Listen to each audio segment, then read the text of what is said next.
Exámenes de ayuda diagnóstica en cardiología.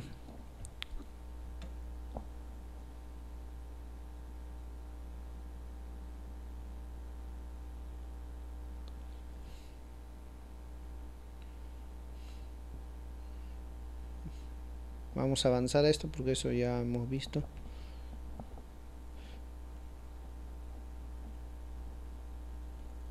Bueno, uno de los primeros exámenes que nos ayudan es el electrocardiograma. El problema es que muchos lo ven como chino y otros lo ven como rayitas y no logran entender su significado, o a raíz de ello es que sencillamente están peleados con el electrocardiograma.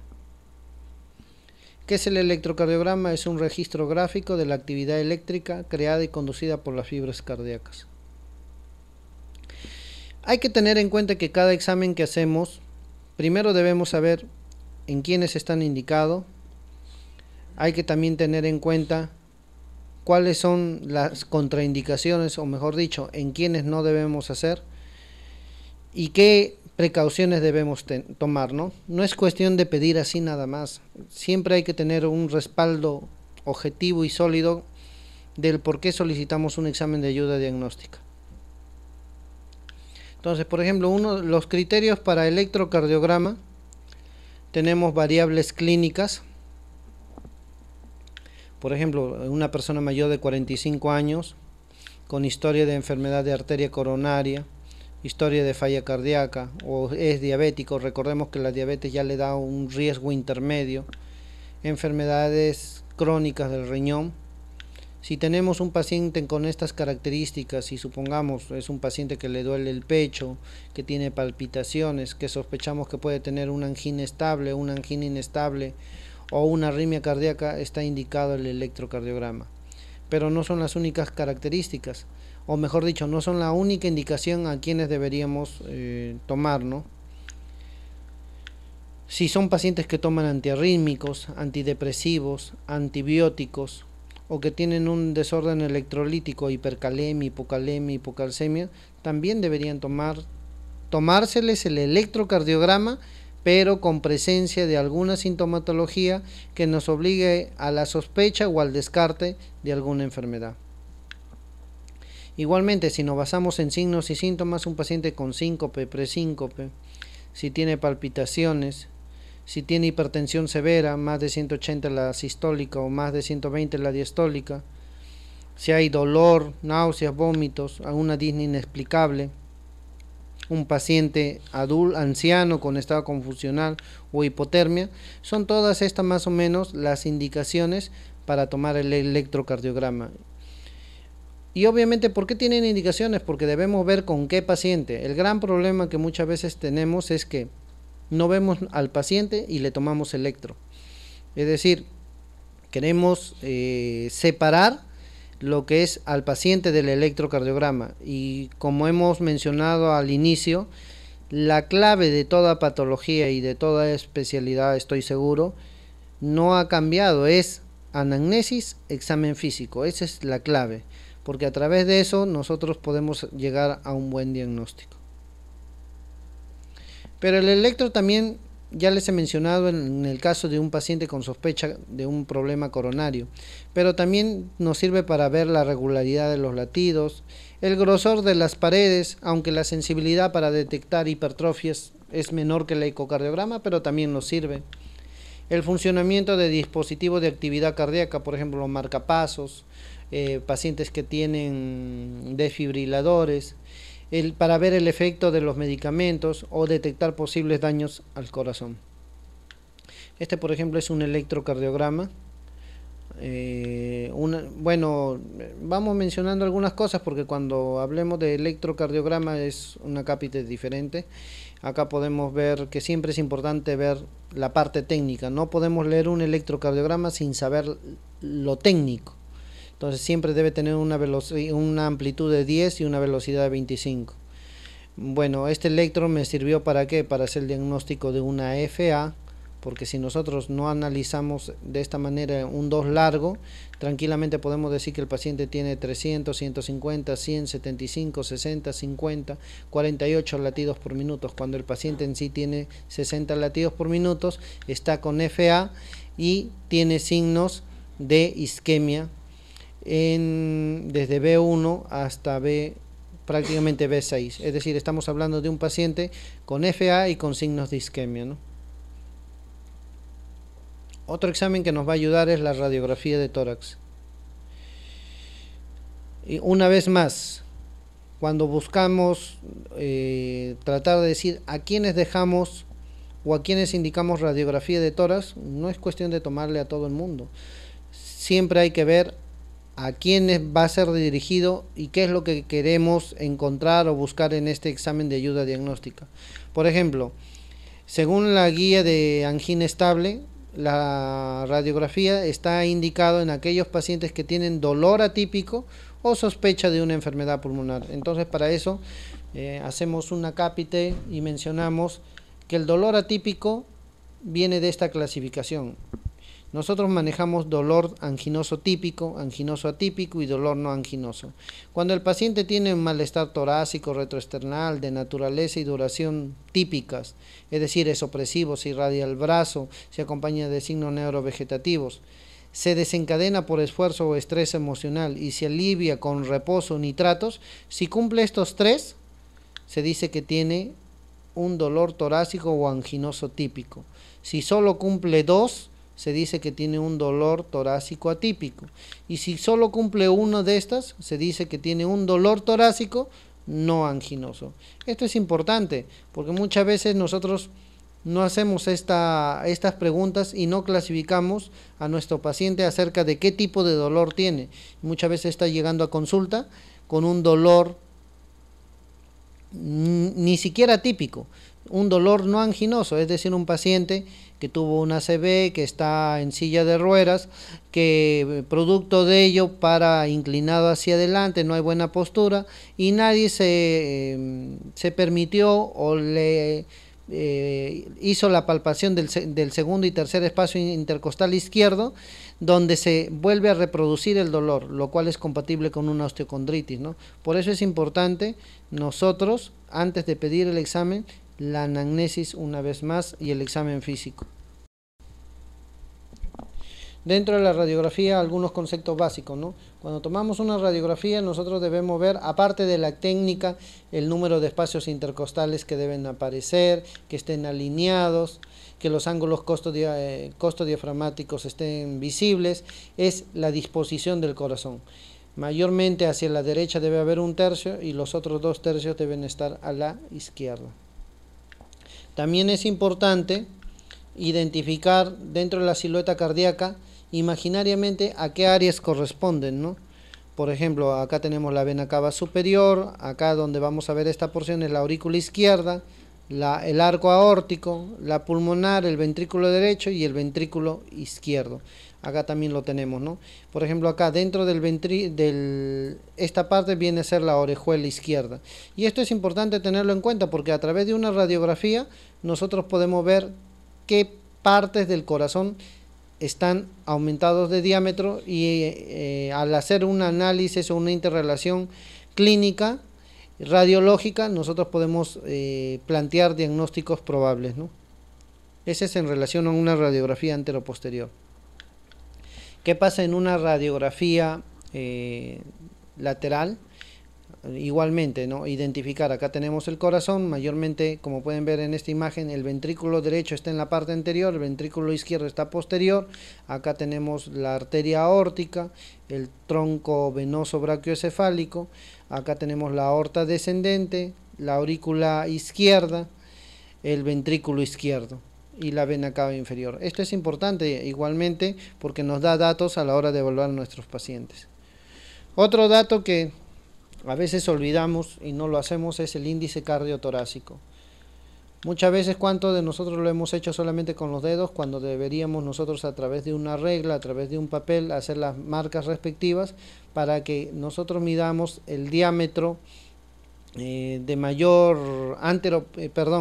diámetro longitudinal horizontal, perdón, mayor a nivel del corazón, desde lo que es el borde externo del tórax hasta la parte media del tórax, y dividirlo, y si esto sale más del 50%, lo que es el índice cardiotorácico, es lo que sucede, es lo que nos sugeriría que se trataría de una cardiomegalia.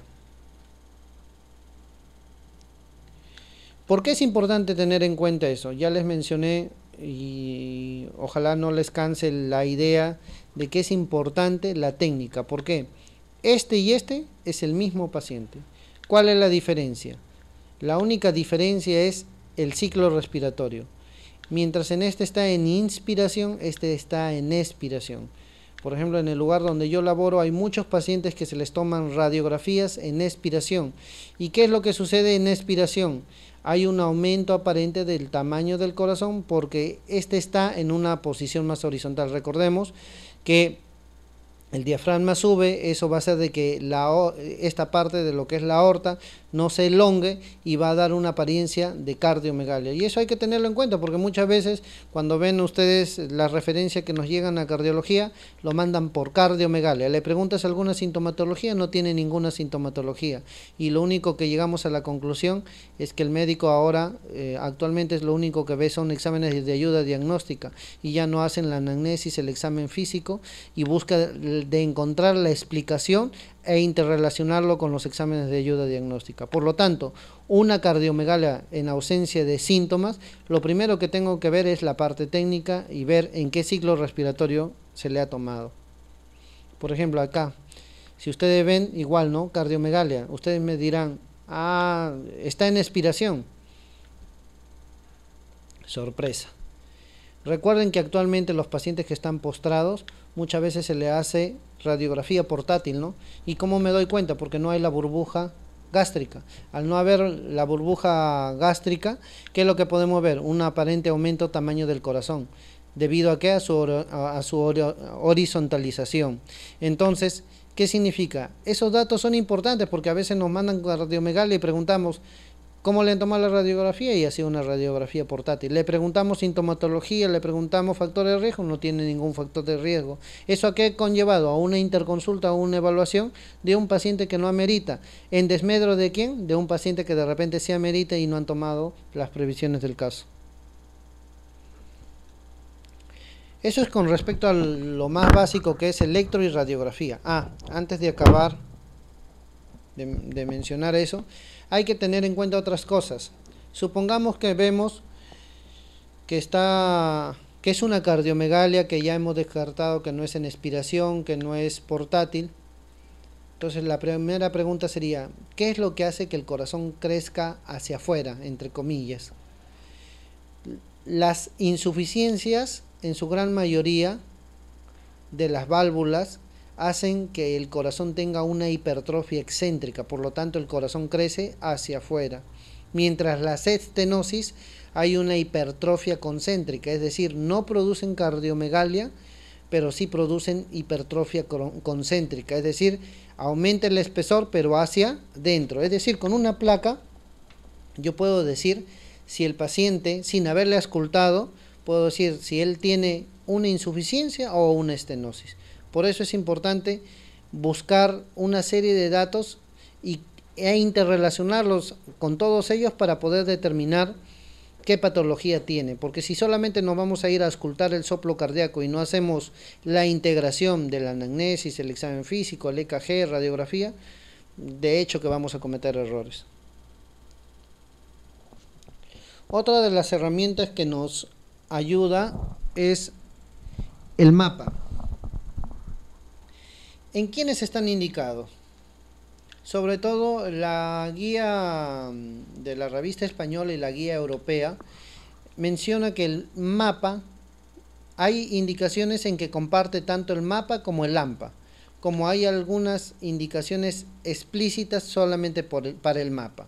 Por ejemplo, si nosotros tenemos sospecha de hipertensión de bata blanca, una hipertensión grado 1 en la consulta, un paciente con presiones altas pero sin daño orgánico o con bajo riesgo cardiovascular total, estaría indicado o bien un AMPA o bien un MAPA.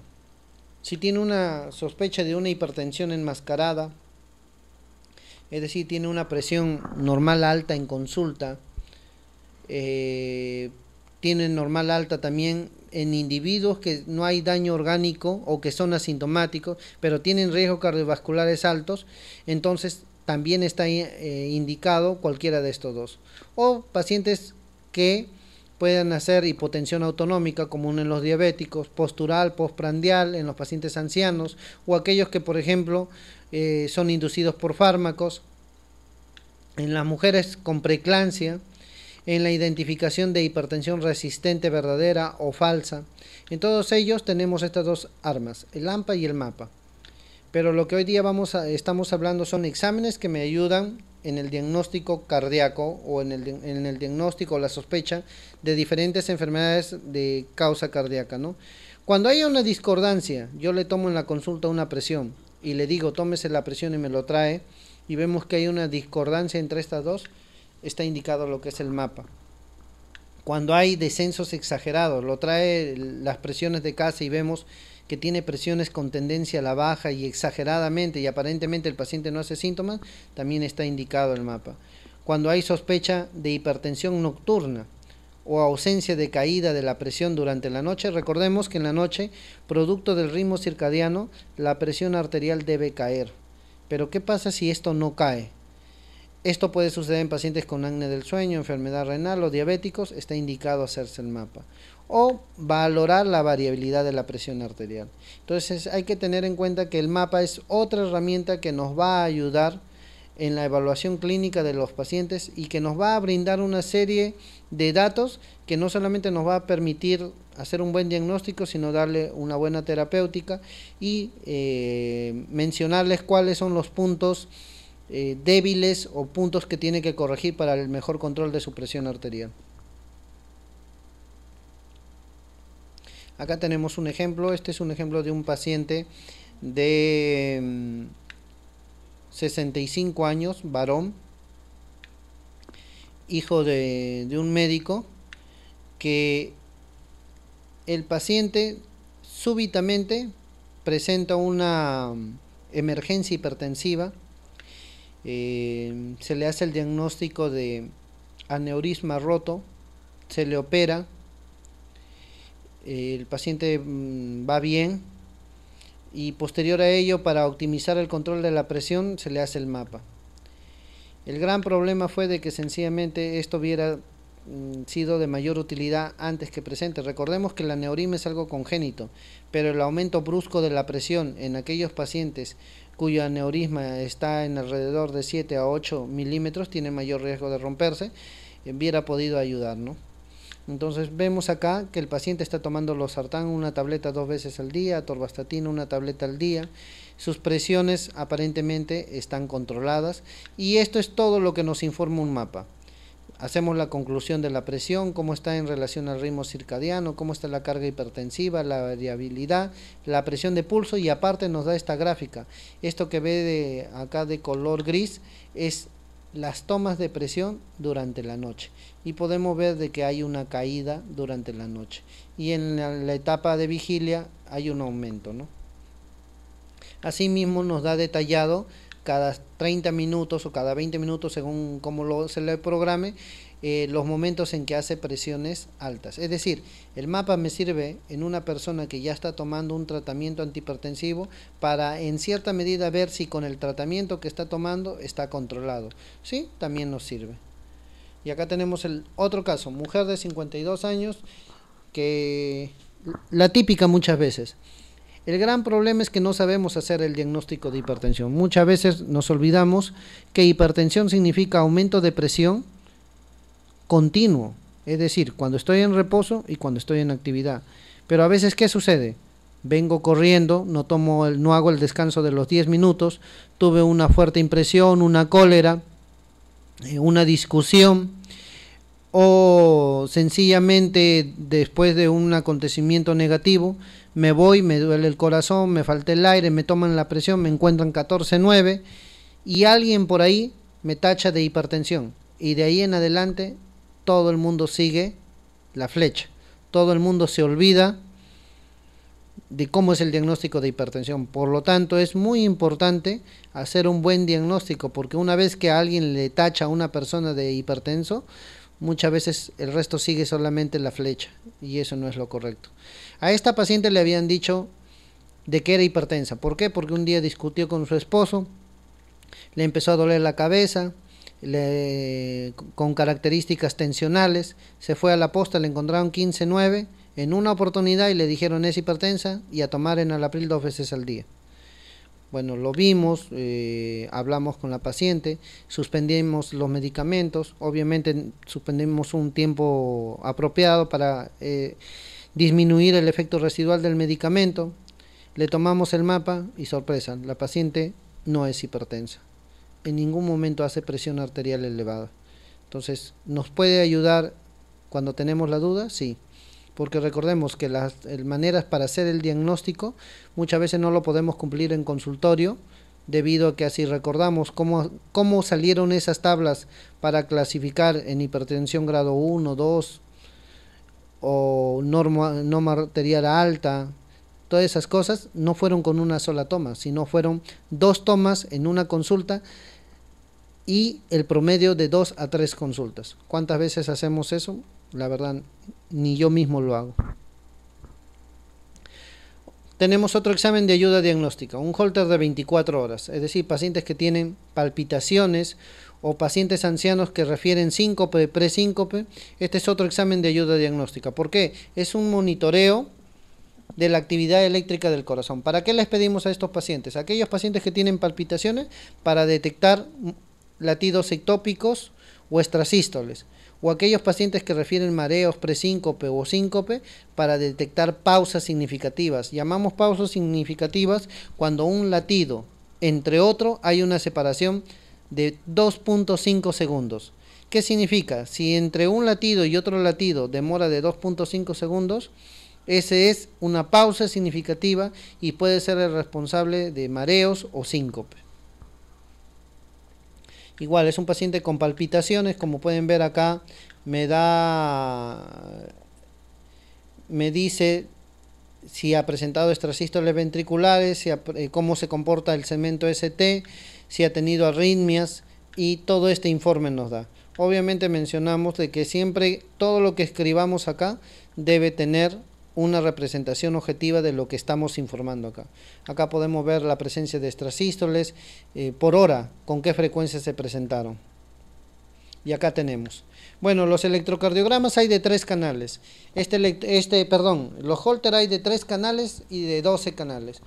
Quien les habla tiene de 12 y es como si fuera un electrocardiograma. Acá podemos ver, por ejemplo, un Holter con un ritmo sinusal normal, con frecuencia aproximadamente de 46 latidos, ¿no? Pero siempre que vemos bradicardia menos de 50, es importante ver la hora, ¿no? Recordemos que si estamos durmiendo es producto del ritmo circadiano y eso no hay ningún problema. Pero si vemos en un paciente que nos dice, doctor, he estado despierto y a esa hora que usted me está diciendo tengo mareos, desvanecimiento, entonces podríamos tratar de que estamos ante un paciente con síndrome del seno enfermo. El síndrome del seno enfermo tiene 7 presentaciones. Una de las presentaciones es que hacen bradicardia sinusal sintomática. Acá en esta otra imagen vemos latidos normales y una extrasístole. Acá también una extrasístole ventricular, vemos que la anchura de esto con esto es mayor, por eso se llama extrasístole ventricular. Vemos luego latidos normales y de un momento a otro hace una racha de taquicardia supraventricular, pero es cuestión de 3 latidos nada más. No tiene significancia, pero esto puede ser el responsable de lo que el paciente muchas veces dice: tengo palpitaciones, siento los pulsos irregulares. Esto puede ser la explicación.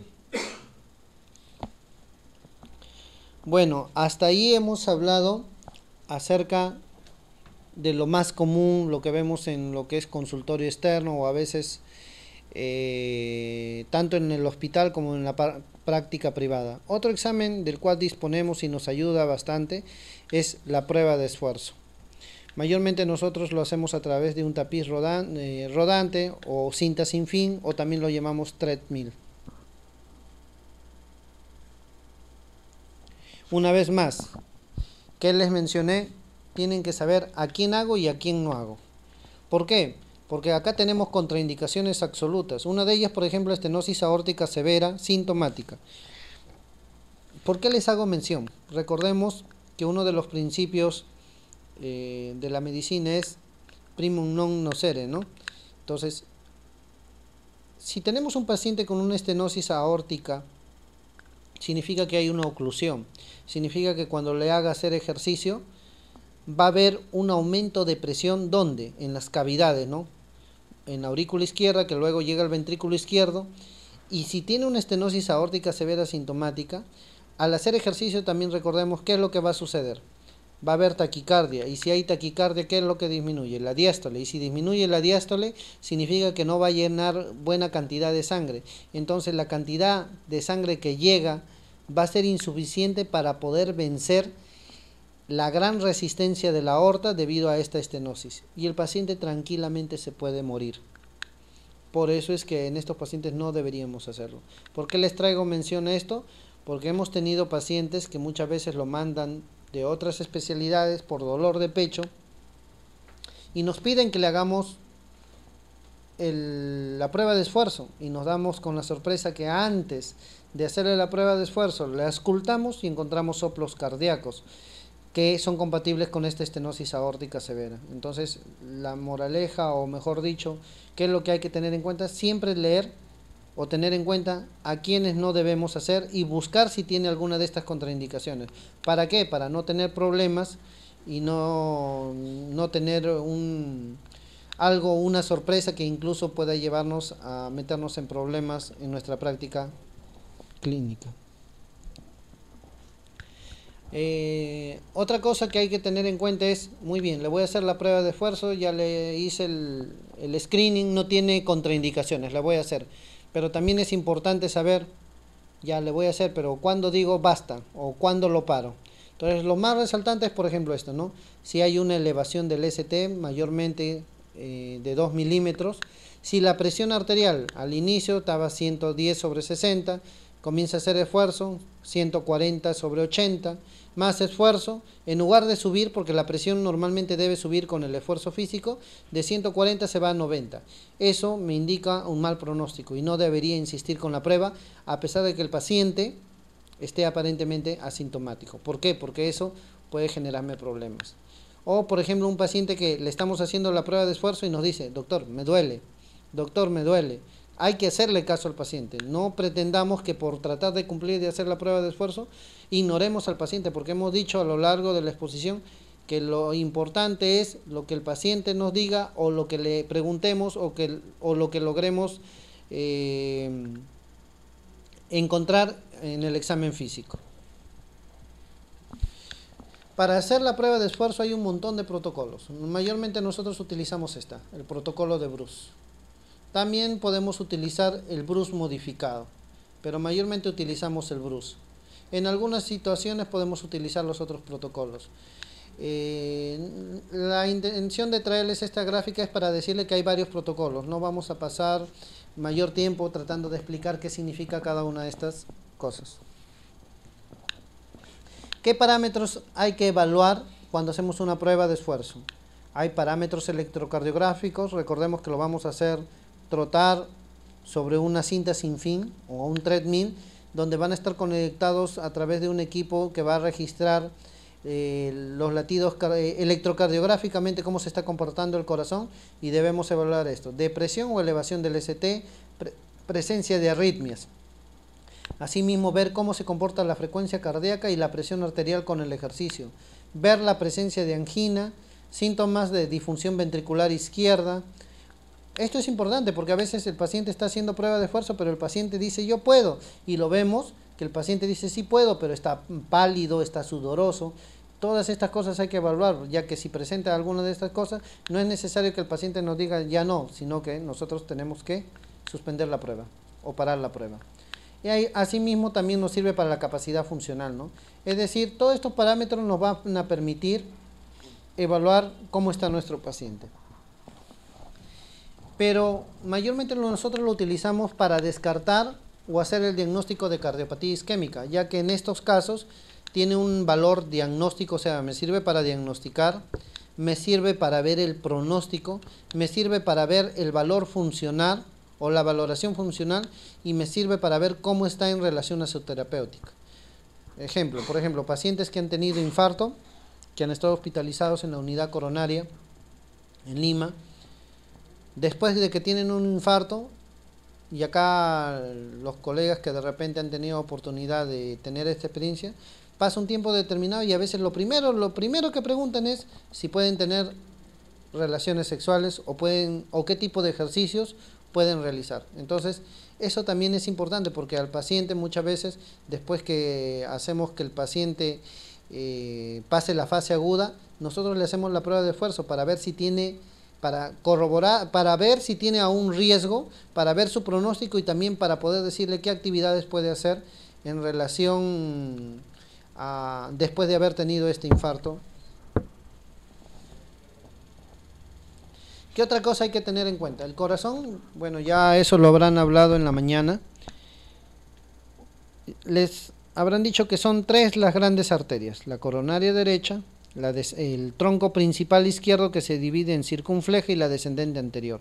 Es decir, 1, 2, 3, tres vasos son los principales.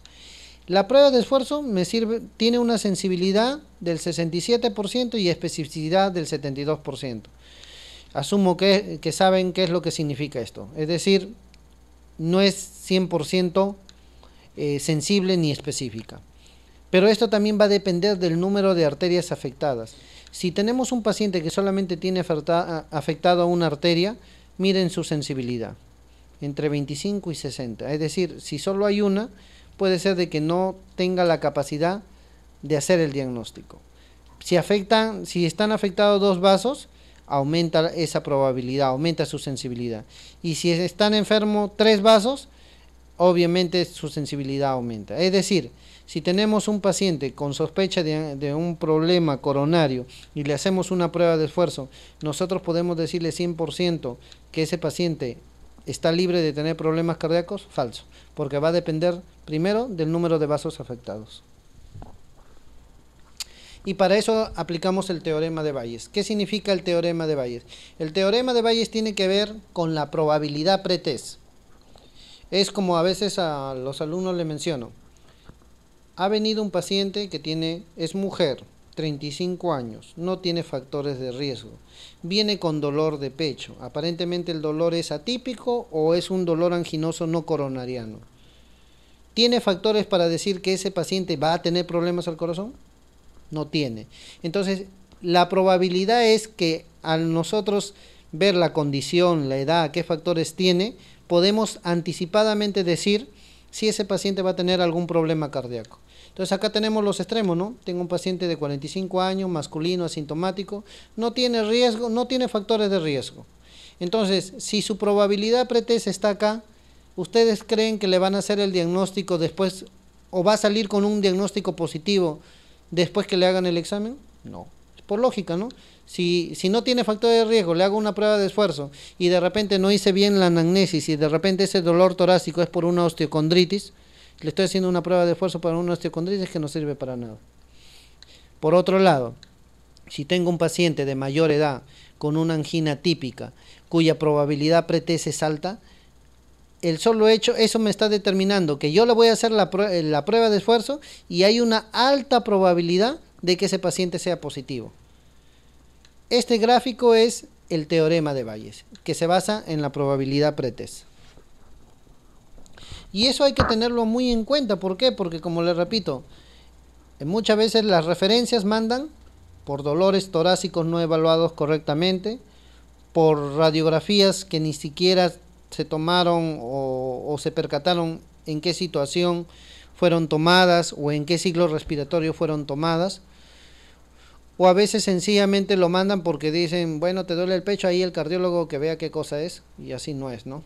Entonces, este teorema de Bayes nos va a clasificar la probabilidad en alta, intermedia y muy baja. Cuando hablamos de una probabilidad alta, estamos diciendo que tiene más del 90%. Cuando hablamos de una intermedia, de 10 a 90%. Cuando es baja, menos del 10%, y cuando es muy baja, 5%. Esto tiene utilidad, ¿por qué? Porque miren, ve, esta prueba puede dar falsos positivos. Asumo que saben qué es lo que es falsos positivos. ¿Qué significa? Si yo le hago un examen a un paciente que hemos dicho probabilidad pretest baja, hay un 15% de ellos que sea falso positivo. La pregunta es, hay una paciente joven, le hago la prueba de esfuerzo porque tenía dolor torácico atípico y me sale positivo. No tiene factores de riesgo. Supongamos que el médico, el hemodinamista, el que le va a hacer el cateterismo, dice, ya vamos entrándole. Entran y no encuentran nada. Ese es un gran problema. Cuando hay bajo riesgo o la probabilidad es baja, pero puede darnos falsos positivos en un 15%. Entonces, le estamos mandando a un paciente que tiene una probabilidad baja a hacerle una prueba de esfuerzo. Es decir, a esos pacientes con baja probabilidad no deberíamos hacerle ni siquiera prueba de esfuerzo. La pregunta es, ¿y qué pasa con este grupo? A los de alta probabilidad. Así como hay falsos positivos, hay falsos negativos. ¿Qué significa? Si ya le calculé su probabilidad es alta, tiene factores de riesgo, de repente le echo un ecocardio, otro examen y me sale que está comprometido, ¿para qué lo voy a someter a prueba de esfuerzo? Porque la pregunta sería, ¿qué tal si le hago la prueba de esfuerzo y sale negativo? ¿Qué? Le digo, señor, no, usted no tiene nada, no lo voy a mandar a que le hagan cateterismo, no le voy a mandar nada porque su prueba de esfuerzo es negativo. Es decir, con esto les estoy demostrando que en alta y baja no debería hacerse la prueba de esfuerzo. La pregunta es, ¿en qué grupo de personas debería hacerse la prueba de esfuerzo? En este grupo, en el grupo intermedio. En ese grupo de personas sí se le debería hacer la prueba de esfuerzo. ¿Cómo calculo el riesgo? Hay unas tablas en donde está basado en base a la edad, al sexo y lo que habíamos hablado, ¿no? Si es angina típica, o si es dolor no anginoso. Y dependiendo el cruce que hagamos, nos da si es intermedio, alto, si es muy bajo, si es bajo. Y ya una vez más, valga la redundancia, hacemos de nuevo la mención, solamente está indicado hacer la prueba de esfuerzo en aquellos que tienen riesgo intermedio. Es decir, si tengo una mujer de 30, de 39 años, que ella dice que le duele el pecho, pero solamente cumple un criterio, está calificado como muy bajo. O supongamos que es un varón de la misma edad, que tiene un dolor no tan definido, está como bajo. ¿Debería hacerle la prueba de esfuerzo? No debería hacerle la prueba de esfuerzo.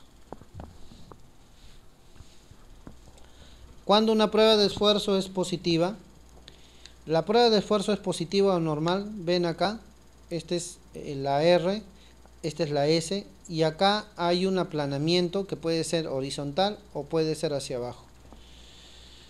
Estos dos casos, cuando es más de 1 o 1.5 cuadraditos, es positivo. Es decir, nosotros lo hacemos correr o en la etapa que esté y en el electro hay 3 latidos que cumplen esto, yo lo califico como positivo.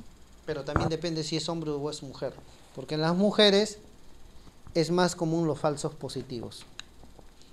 Borderline, ¿qué significa? Está horizontal o cae hacia abajo, pero lo hace más o menos de 1 milímetro. Entre 0,5 y 1 milímetro. Ese es borderline. No me sirve, no puedo hacer el diagnóstico. Pero si me hace un infradesnivel de más de 2 milímetros y a pesar de eso es ascendente, esto también confirma el diagnóstico. Acá hemos mencionado los falsos positivos, los falsos negativos. De acá lo que hay que recalcar siempre es que personas con bajo riesgo o alto riesgo no se debe hacer la prueba de esfuerzo y que hay algunos grupos que pueden salir falsos positivos. ¿Quiénes? Mujeres, personas que tienen anemia, que tienen alteraciones de la caja torácica, que están tomando algunos fármacos o incluso aquellos que tienen alteraciones vasorreguladoras o aquellos que tienen ortostatismo o ansiedad. Eso es en relación a la prueba de esfuerzo. El otro examen de ayuda diagnóstica muy importante es la ecografía. Es un método diagnóstico que usa la energía mecánica de las ondas de ultrasonido y aprovecha las propiedades acústicas de la materia. Este es el equipo que se utiliza. Las aplicaciones o las utilidades me sirve para enfermedades coronarias, enfermedades valvulares, cardiopatías congénitas, enfermedad del pericardio, tumores o masas cardíacas, o incluso para hacer algunos procedimientos para aumentar la tasa de éxito, ¿no? Pericardiocentesis, biopsia, cateterismo, cirugía. Cuando hablamos de ecocardiograma tenemos el modo bidimensional, como pueden ver, vemos bidimensional. El modo M, imagínense que es esto, una raya. Esta raya va a cortar acá el septo interventricular y la pared posterior, y esto lo vemos así. Y vemos el Doppler color. No vamos a ahondar eso porque no es propio de del curso, ¿no? Esto sí vale recordar, este es modo M, donde pone el traductor, ve longitudinalmente, en forma vertical, todas estas áreas. En cambio, la bidimensional tiene una vista más amplia y nos permite hacer mejor diagnóstico. Pero mayormente nosotros utilizamos los dos. Es importante saber en dónde hacemos nosotros el examen. Hacemos la área supraesternal, la área paraesternal izquierda, la área apical y la área subcostal. Estos son los puntos donde nosotros colocamos el traductor. Acá vemos, por ejemplo, paraesternal izquierda, supraesternal, subcostal. ¿Y por qué es importante saber en qué áreas hacemos? Porque algunas enfermedades, o dependiendo qué patología tenga, va a ser mejor vista en un área determinada. Algunas van a compartir más de una vista o hasta 3, pero hay algunas que solamente se ven en un área determinada. Esto es una vez más posición paraesternal, posición apical, posición subcostal y posición supraesternal. Este es, por ejemplo, lo que vemos en la paraesternal o eje largo. Acá tenemos el corazón y es importante saber la distribución anatómica de lo que ahí podemos observar. Válvula aórtica, esta es la cúspide coronariana derecha, esta es la cúspide no coronariana, es decir, con el ecocardiograma puedo ver estas dos cúspides, y la tercera cúspide, la cúspide izquierda, no lo podemos ver. Esta es la aorta ascendente, esta es la válvula mitral anterior, por acá está la válvula, este es el músculo papilar posteromedial, esta es la pared posterior, este es el pericardio, esta es la aorta torácica descendente, y este es el septo interventricular. Esto debemos saber, ¿para qué? Para que a la hora que tenemos esta ventana podamos ver qué estructuras estamos observando.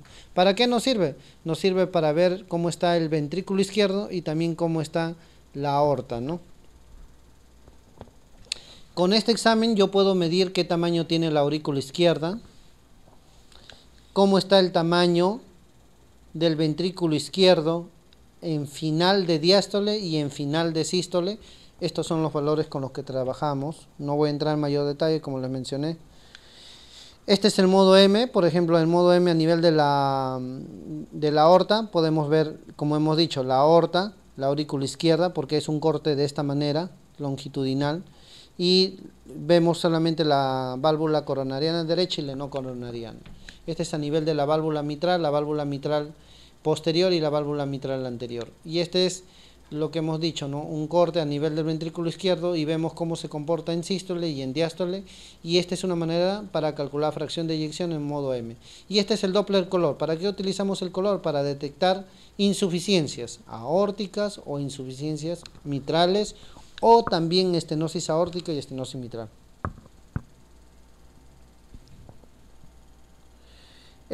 Hemos visto, la primera imagen es del eje largo, este es del eje corto.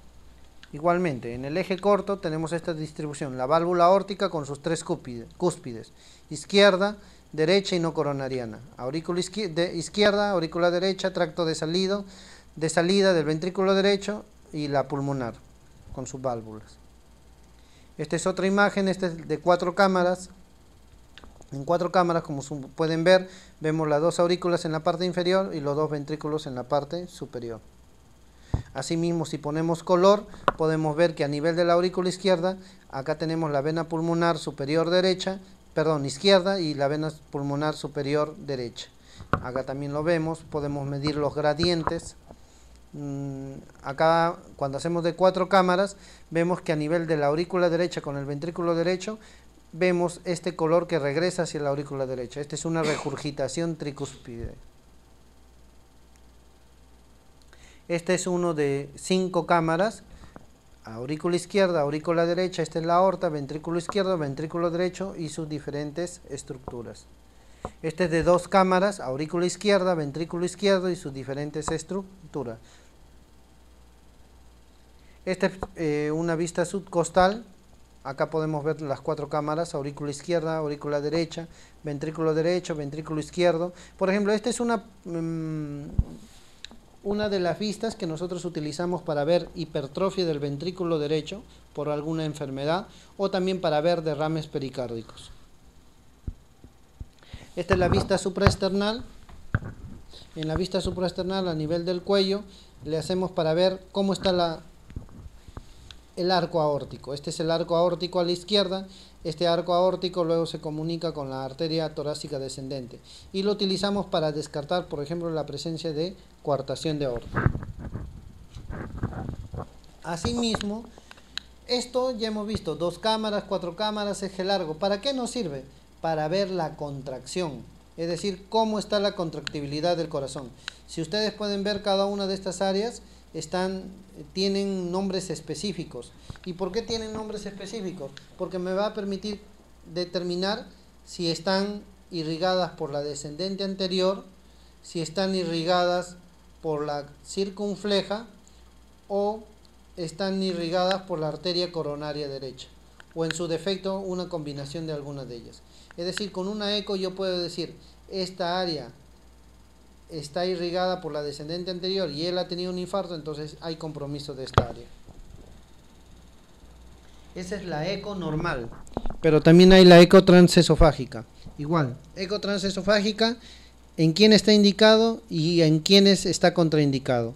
Una vez más, eso es importante, porque si no sabemos que el paciente tiene varices esofágicas, tiene esófago de Barrett, son contraindicaciones relativas, pero muchas veces el paciente, ¿qué es lo que tiene? Sangrado activo, divertículos esofágicos, y eso sí nos puede meter en problemas. Este es para ver la mortalidad, la morbilidad y mortalidad. Si podemos ver en manos adecuadas o con experiencia, es menos del 1%. Pero podemos causar disfagia, podemos causar injurias a nivel de los labios o incluso perforaciones a nivel del esófago.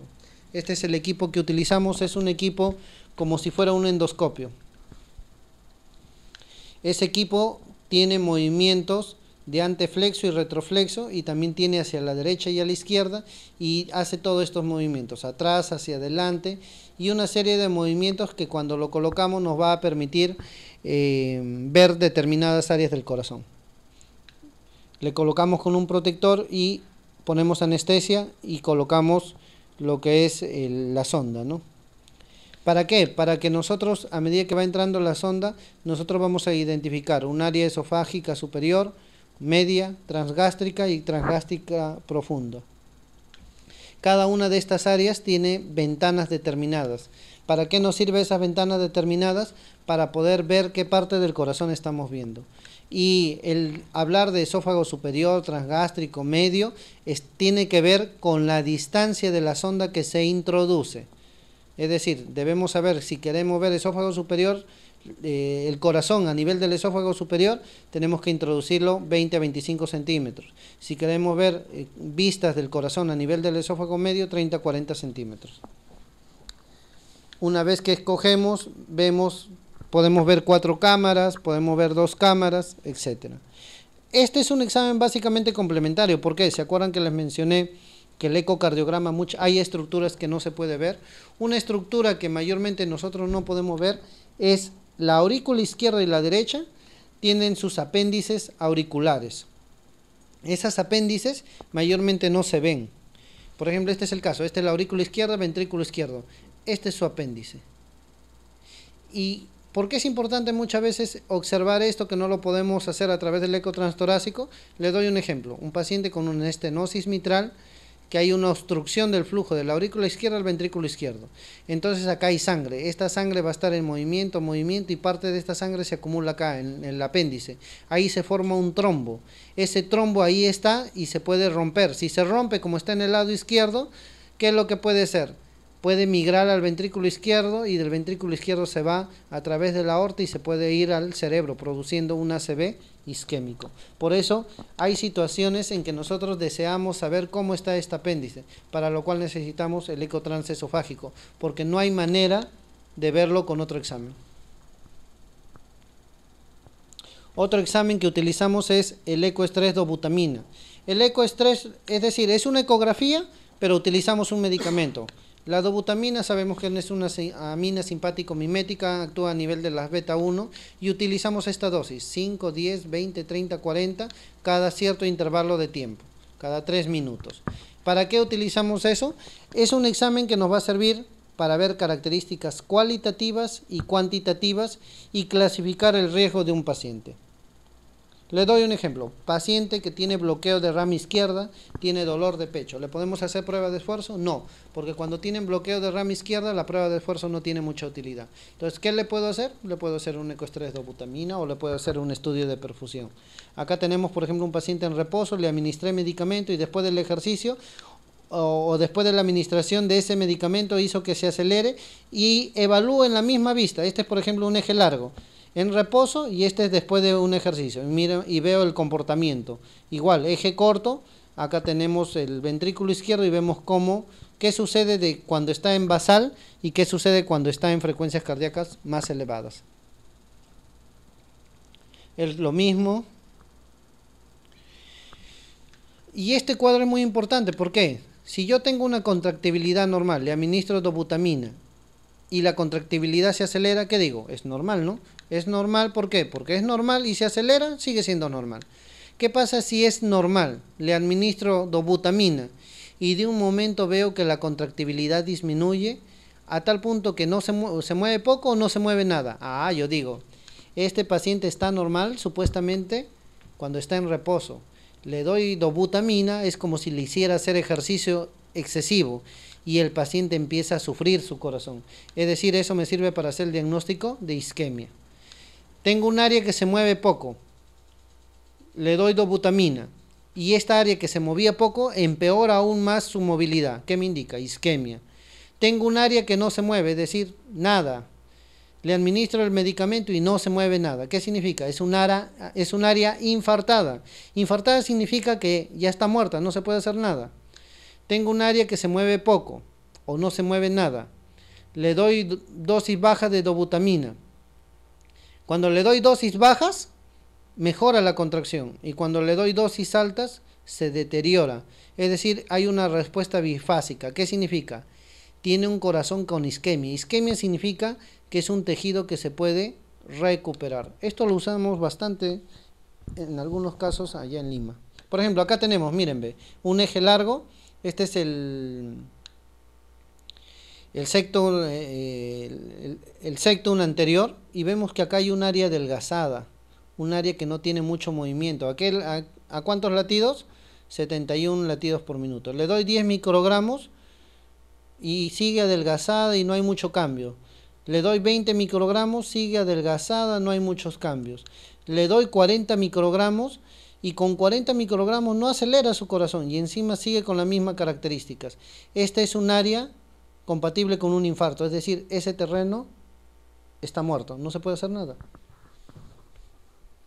Igualmente, acá tenemos también, en eje corto lo mismo, ¿no? Adelgazado, administro medicamento y le sigo tomando las vistas y no hay ningún cambio.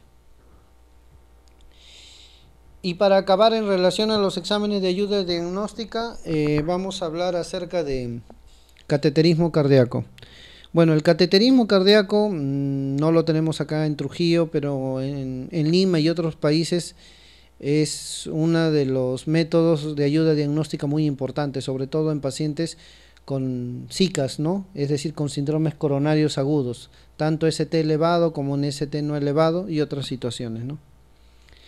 Bueno, ahí vamos a pasarlo a continuación. Ahorita hablamos de eso para acabar.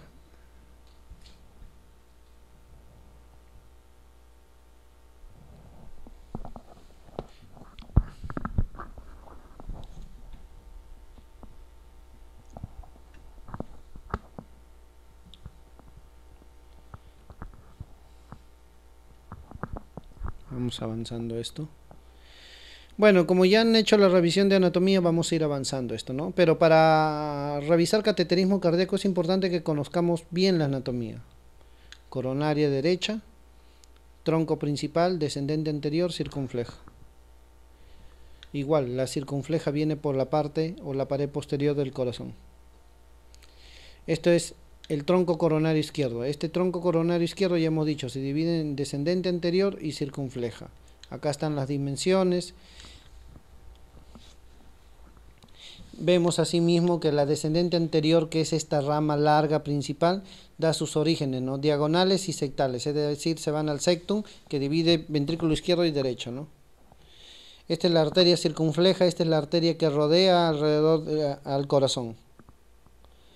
Esta es la coronaria derecha. Ya en la mañana habrán visto que esta tiene arterias que irrigan al nodo sinusal, pero también tiene un área, la ventricular posterior, que irriga al nodo AB, y acá está el porcentaje, ¿no? Al nodo sinusal lo irriga el 50% y al nodo AB en un 88%. El 50% de estos están irrigados a veces no por la coronaria derecha, sino por la circunfleja. Estos datos son importantes. ¿Por qué? Porque si yo tengo un infarto en la coronaria derecha y esta está implicando a la arteria que irriga el nodo sinusal del paciente, ¿qué puede ser? Afectación del nodo sinusal, puede ser bradicardia.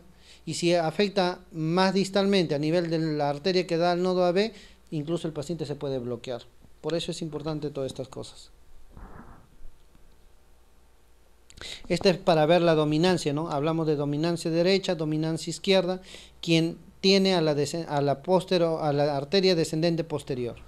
Si lo tiene a la derecha, dominancia derecha. Y si lo tiene a la izquierda, dominancia izquierda. Esto es cuando sencillamente hay codominancia, es decir, una comparte la descendente posterior y otra las ventriculares posteriores. Eso se llama dominancia balanceada o compartida. ¿Y por qué es importante eso? Porque con eso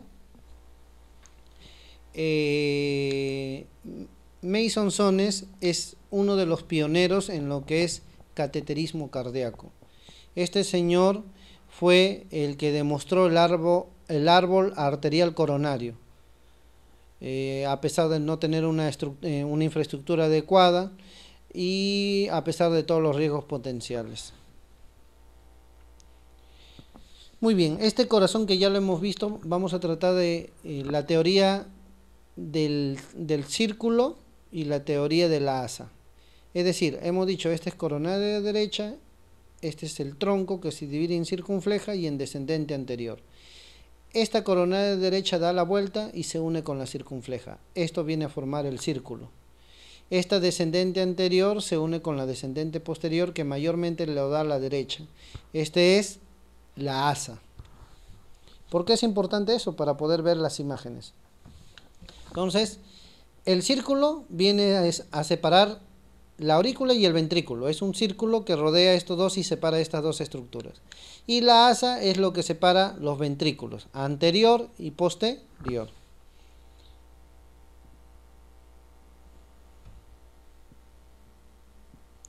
¿Por qué es importante eso? Porque si esta es la coronaria derecha, es la mitad de este círculo y la otra mitad es la circunfleja. En la asa, la parte anterior es la arteria descendente anterior y la parte posterior, la descendente posterior, en la gran mayoría coronaria derecha. Acá están en dos ejes. Este es una vista oblicuo anterior derecha, donde acá tenemos la derecha, el de acá viene a ser la circunfleja, esta es la descendente anterior y esta es la descendente posterior. Esta es otra imagen. Derecha, circunfleja, descendente anterior, descendente posterior. Estos son los planos. No vamos a entrar en detalle en eso. Entonces, esto vamos a poderlo observar en lo oblicuo anterior derecha. O sea, cuando lo veamos en lo oblicuo anterior derecha, lo vamos a ver así. El círculo y la asa de esta manera. Y cuando lo veamos en oblicuo anterior izquierda, lo vamos a hacer así. El círculo hacia atrás y una forma de látigo hacia adelante. Este es para ver las diferentes vistas, ¿no? Esto lo estoy viendo oblicuo anterior izquierda, oblicuo anterior derecha, y este lo estoy viendo a la misma altura. Esto lo estoy viendo de arriba hacia abajo y esto lo estoy viendo de abajo hacia arriba. Es un poco emborroso, pero nos va a servir para hacer el diagnóstico. Esta es la coronaria derecha, que se divide en proximal, media, distal. Esta es la descendente anterior, descendente anterior circunfleja con sus respectivas divisiones. Y va a depender si es dominancia izquierda o dominancia derecha. y acá ya empieza. Hemos dicho que el corazón lo vamos a poder ver en oblicuo anterior derecha, en oblicuo anterior izquierda, en oblicuo anterior izquierda, caudal, ¿por qué? De abajo hacia arriba, o craneal, en AP craneal, AP caudal, oblicuo anterior caudal. Ahorita lo vamos a ver qué significa. ¿Qué hay que tener en cuenta? Estos datos hay que tener en cuenta para poder leer un cateterismo cardíaco. El cateterismo cardíaco, bueno, nosotros los cardiólogos lo manejamos más, pero en sí todos deberíamos estar familiarizados con ello. ¿Qué es lo que hay que tener en cuenta? Que la columna es opuesta a la proyección. Este es el primer dato. Es decir, si mi columna está para este lado que está a mi izquierda, la proyección, ¿qué lado es? Lo contrario, es derecha.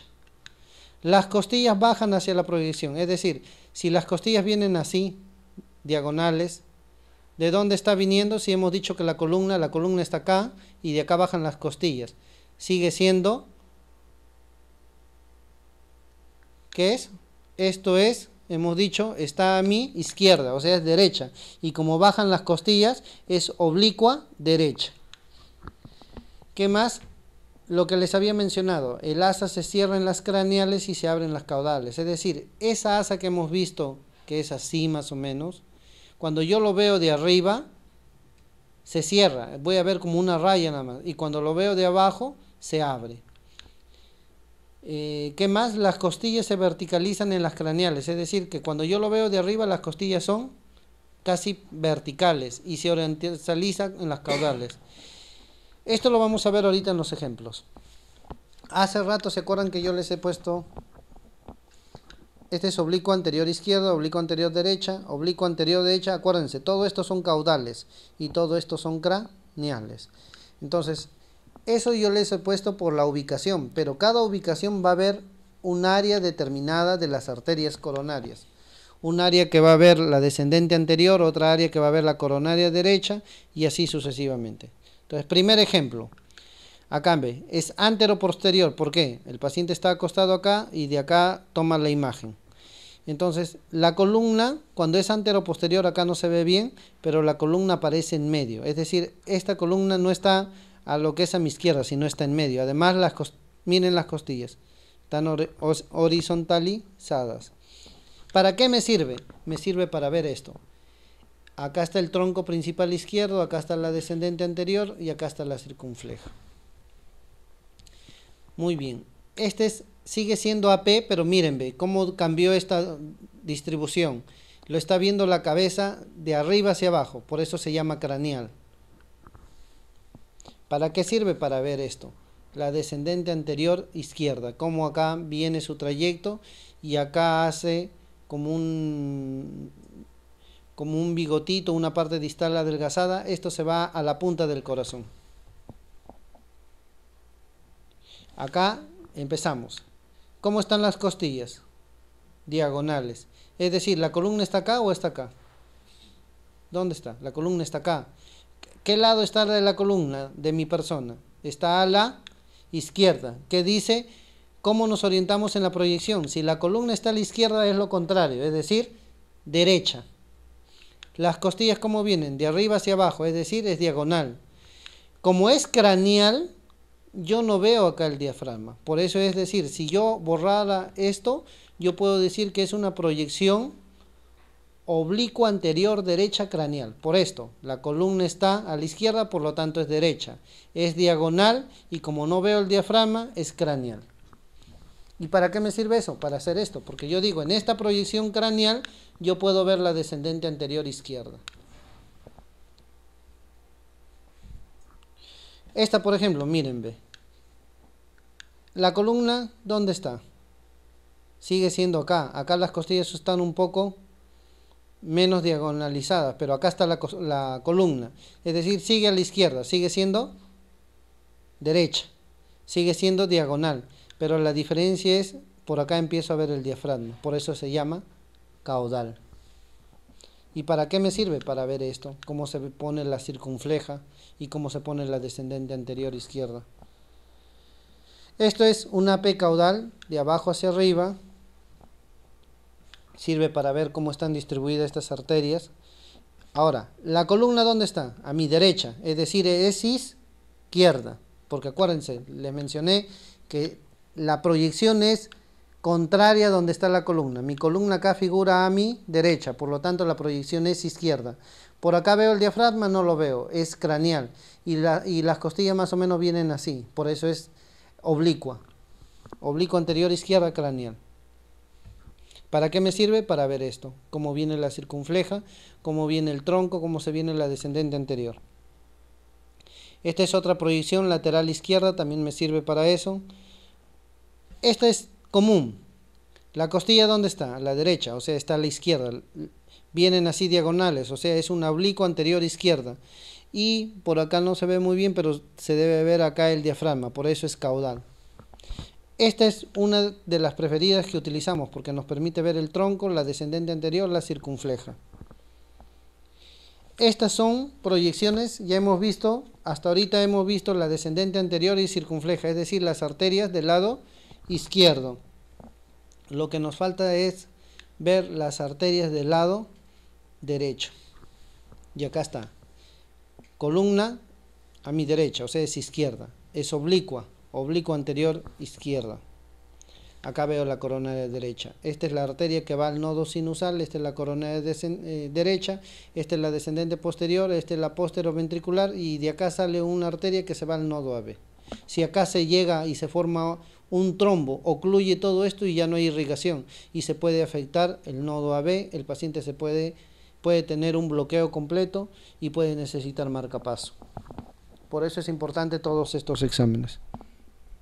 Oblicuo anterior derecha, también sirve para ver la coronaria derecha. Este es un antero-posterior craneal, acá vemos la coronaria derecha que luego se divide en la posteroventricular y la descendente posterior. Esta es otra proyección lateral izquierda igualmente, para ver lo mismo pero otra área más lejana, ¿no?, de la coronaria derecha. ¿Hay errores? Sí, hay errores. ¿Por qué? Cuando hay pocas proyecciones. ¿Cuándo también? Cuando echan o colocan poca medio de contraste. ¿Cuándo también? Cuando las arterias pueden tener espasmo, es decir, la arteria, tú le colocas el catéter para que ahí le administre la sustancia de contraste y la arteria bajo un reflejo se espasma, es decir, se adelgaza y ya no puedes ver. ¿Qué más? Cuando hay puentes o cuando la arteria está ocluida totalmente, son errores comunes en la interpretación. Asimismo, acá a través de este catéter pigtail o cola de chancho administran contraste y acá el corazón se ve latiendo. Entonces es importante saber qué parte del corazón es: basal, medio y apical, anterior, y esto es inferior. Y en la otra proyección, esta es una proyección, a ver, la columna ¿dónde está? A mi derecha, o sea, es izquierda. Y como vienen las costillas así, es oblicuo anterior izquierda. Y esto me sirve para ver la parte sectal y la parte lateral del corazón. Y con eso hemos revisado rápidamente los métodos de ayuda diagnóstica del corazón. Como pueden ver, esos nos han faltado otros, ¿no? Otros métodos como la tomografía, la resonancia, pero hemos tratado de hablar solamente lo de mayor utilidad y lo que está al alcance a nuestra realidad. Eso no va en desmedro de que tenemos otras ayudas, ¿no? Tomografía, resonancia, otros métodos para hacer el diagnóstico, como por ejemplo los estudios electrofisiológicos, ¿no?, que lo hace el servicio de electrofisiología. Y con eso estamos acabando.